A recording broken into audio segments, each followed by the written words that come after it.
Adam, those of us who were here got a chance to watch BP get taken yesterday. So the question I have for you is, are we going to see you in every NL ballpark this year, kind of lean back and just spray home runs all over the place? Is that the plan to lobby that way? Absolutely. Yeah.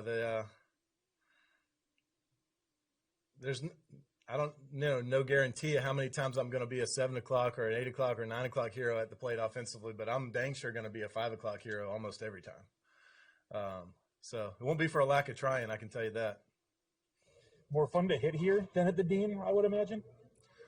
Oh yeah, the Dean is honestly the best pitcher's park in baseball. Like in any park I've ever pitched in anywhere, it's even like I went down there on a couple of rehab starts and I saw guys hitting balls that should have been on top of the building that were getting caught in front of the warning track. So it's so windy down there, and usually for whatever reason it seems to be blowing in or across at the Dean, so it knocks a lot of balls down. But yeah, anytime you leave Roger Dean and you go somewhere else, or you're used to hitting on those backfields, and you can most of the time they always put us directly into the wind, probably so we don't try to hit home runs. But anytime you get out of there and get in a big league park, the ball just seems to fly like crazy.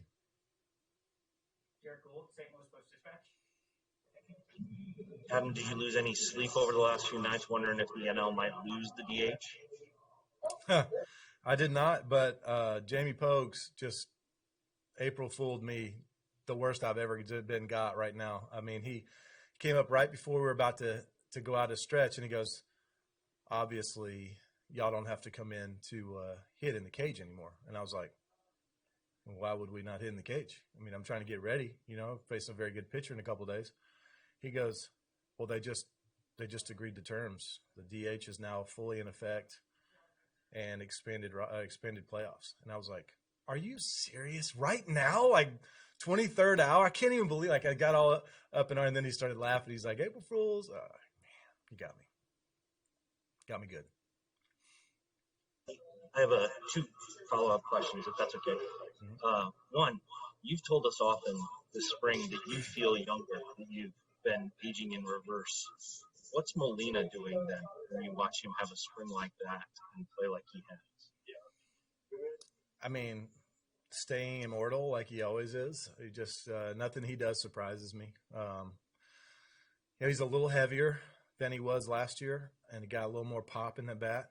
You can tell he's feeling good. He's moving well. I think he moves better when he's a little heavier anyways. I mean, he's a better target when he's a little bit bigger too. And I mean, as a pitcher, you love that. But you see him, his body moves really well when it's like the right, not too big, not too small. And he's in that perfect little tweener now where his body's moving great. He's catching great and throwing awesome as always, but he's got a little more sock in that bat when he's got a little more pounds on him. And Adam, the last question I want to ask you, Major League Baseball is reaching out to teams and players to get their feedback on Georgia. You're a Georgia native. You've started an AllStar Game. What's your thoughts on what Major League Baseball ought to do here and what you'd like to see happen? Well, I mean, obviously this is a touchy subject, so I want to be careful how I am insensitive to everybody's opinions on this matter. I think that there needs to be a lot of research into the bill so people can fully understand it. But more than anything, I think baseball is America's pastime. Baseball is a reprieve from all things that are like that, in my opinion. If guys want to use their own personal platforms to go out and speak into this, I think that's great. They should be able to do that. That should be welcomed. But Major League Baseball has a responsibility to its fans, in my opinion now. I mean, people can hate me for this, but in my opinion, we need to be entertainers and go out and bring smiles and happy faces to lots and lots of people. So I think it's a sad thing. Just it's taken away the distraction. Now, I understand it's an important issue. I really do. But the baseball AllStar Game is a really cool thing. It's a fun thing for players. It's a great thing for players' platforms, for players' careers. To say you went to an AllStar Game to experience that is a really great thing. I'm not saying that won't happen if they move it somewhere else. I'm just saying there will be some distractions. They'll have to field tons of questions about it when they're there. You know, somebody's going to say something controversial, and then they're going to end up hearing about it forever. There's no right answer from a player standpoint, honestly, to get into this, because everything I know about politics, especially what we've seen in our last few elections, is that it is a split divide in our country. So I think baseball should not bring itself into that split divide. It should be America's pastime for every single person in this country, and everybody should be able to go out and enjoy themselves and have a great time. You had your opinion asked, Adam, as Major League Baseball approached you as a standard era for the league and as an experienced veteran? No, but as a fellow Georgian, I know there's a lot of wonderful people there on both sides of whatever political fence we're talking about who would miss out on having some great commerce, some great business coming to their shops and small businesses and bringing lots of money to town, bringing lots of exposure to Atlanta. I hate seeing my state brought up in a negative light. You know, I mean, I was born and raised in Georgia. It's a wonderful place. It's a beautiful place. There's lots of incredible people there, and I just hope it works out for the best for everybody involved. Thank you, Adam. Katie Wu, The Athletic.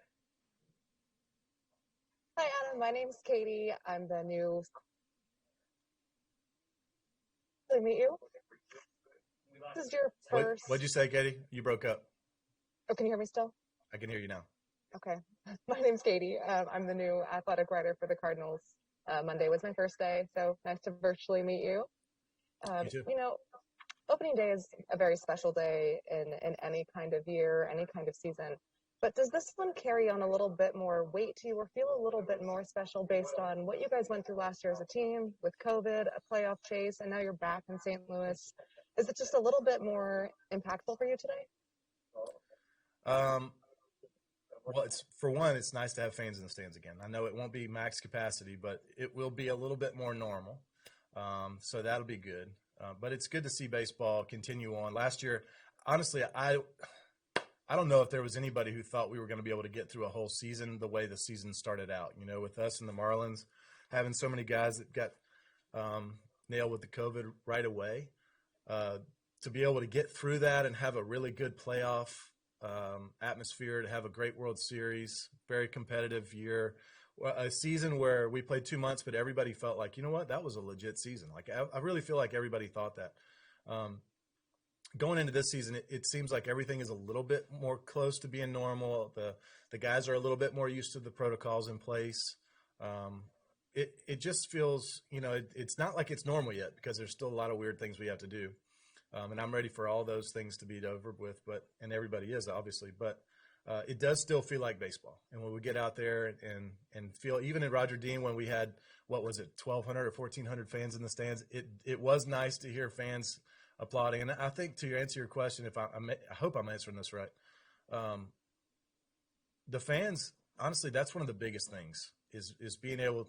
I just threw 2 balls to kids in the stands. I didn't throw 1 ball to a kid in the stands last year. You know, that I just think that he'll never forget that, probably. You know, that's a big thing. And so I don't know. I'm glad we're back. I'm glad we're playing baseball.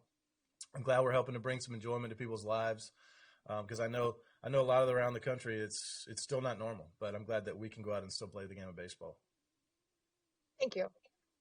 Zach Silver, MLB.com.